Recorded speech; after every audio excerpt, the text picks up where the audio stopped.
Spanish fighter and pro member Richie Alvarez has posed me 3 questions in our private group after watching Muay Thai's fight footage of Rafi Bohic versus Dylan Salvador at Lumpinee Stadium, and I'll answer the first 2 questions in this video. Richie asked, Rafi is a very strong fighter who probably has more maximum strength, and he has his qualities developed in the left zone of the force velocity curve. And on the other hand, Dylan has more explosive power and speed, I think. So he would be placed more in the middle of the force velocity curve. Having in consideration they are in the same weight category, 1, which quality would you consider is best for a fight? And he goes on to say, I've had sometimes sensations where I was faster, but I felt the pressure. Every step my opponent was going forwards because he was stronger. In other cases, I felt stronger, but I couldn't reach with my shots as fast as my opponent. And 2, if you have the same skill, what would you like to choose? And then he says, I also think it depends on your fighting style. If you're more of a clincher or a puncher-kicker fighter, would you be interested in exploding more these qualities in the curve? So great thoughts from Richie here again.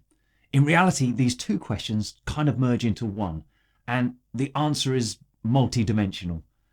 To pick out the fighting techniques and their place on the force velocity curve, I've already gone into detail on that in a couple of previous videos, training and fighting the curve, parts 1 and parts 2. So rather than go into that detail right now, follow the links I'll post with this video to help you get to grips with that. But Richie's absolutely right. Different Muay Thai techniques sit at different places on that force velocity curve. But let me expand on the relative performance of Rafi and Dylan using another measure of athletic performance, the force time curve. If fighter A is Dylan in the blue corner, then fighter B, Rafi's force velocity curve, would probably look something like this in comparison. Rafi's peak force or strength is higher than Dylan's, but he's slower. It takes him longer to get there. In fact, if we look at the relative force of both fighters produced quickly at 250 milliseconds, the typical time it takes to throw a strike, we can see Dylan's rate of force development means he can produce more of his force than Rafi. But given more time, Rafi is stronger. Having more time to generate force naturally happens in the clinch, which is exactly where Rafi takes the fight, so his athletic advantage negates Dylan's speed advantage. And there he drains the energy out of Dylan, who can't match the force that he can produce there. If Dylan could have kept at striking range and kept scoring, perhaps he could have won. But Rafi managed to impose his style and eventually get the KO.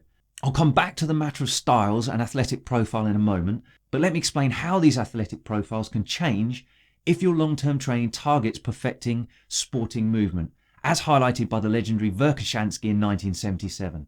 This is achieved by not only practicing the sport itself, but also with progressive strength and conditioning. That's training that develops force, explosive power, and ballistic speed of sporting movements. The perfecting of athletic movement first produces a relatively uniform increase in force with an insignificant decrease in the time to complete the movement. That's how quickly you can move. Then, with continued progressive training, there's a significant increase in force and a noticeable decrease in the duration of movement. You're getting faster. And finally, there's an increase of force at the beginning of the effort, along with an increase in maximum force and a decrease in the time it's taken to do so. You're becoming explosively strong. So it's not true that if you're strong, you must be slow, or if you're fast, you must therefore be weak. You are the product of how you train. And I like the analogy of a motor racing team.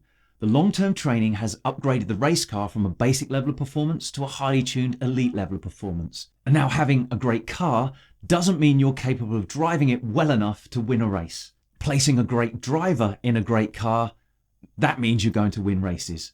And technical and tactical Muay Thai training gives you the driving skill to win, and strength and conditioning gives you the race car performance to win.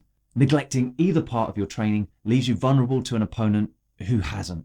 So moving from a novice Thai boxer with both foundation of physical capability and Muay Thai skill to a world-class fighter with elite physical performance and Muay Thai skill requires long-term athletic movement training. And this requires 3 key training elements: strength and power training, cardio conditioning training, and of course the sports skill itself, Muay Thai technical and tactical training. These can and will blur into each other to a degree, but there are discrete performance zones that only each one can optimize to best effect, and this requires progressive planning. And this is what shifts your force time curve in the way that Verkhoshansky highlighted. So returning to Richie's questions, for two evenly skilled fighters in the same weight category, the fighter with the best athletic performance will win, the driver with the best race car. But better fight skill will always stand a chance of negating an athletic advantage, but it is a gamble. My personal opinion would be to train to optimize both strength and power with long-term athletic movement training, just as Verkhoshansky pointed out, so you can be versatile in your fight style. And this versatility will mean if you find your opponent is marginally stronger than you, then you know you can be sharper and more explosive, beating them at range with strikes by adopting a more counter and elusive style. And if you find you're stronger, then you can bully them in the clinch and steal energy and win with a much more aggressive style, much like Rafi, but also know you can keep up with the striking speed too.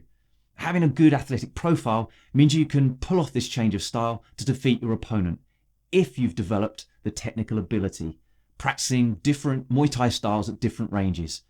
Styles make fights, but athletic abilities make styles. You can only pull off what you're capable of. But Richie, if you put a gun to my head and made me choose relative strength or relative speed in a performance profile, generally for Muay Thai fighters, I'd go with strength, because the sport of Muay Thai rewards effect and damage. And the fact that we can clinch further skews towards a relative strength being a good differentiator against the majority of Muay Thai fighters out there right now. And when I say strength, I also mean power, high force applied as quickly as possible. Low force, faster fighters rely more heavily on skill and a points decision to win. Stronger fighters can rely on stopping their opponent and not relying on the judges to award them the fight. And I'll take that every time.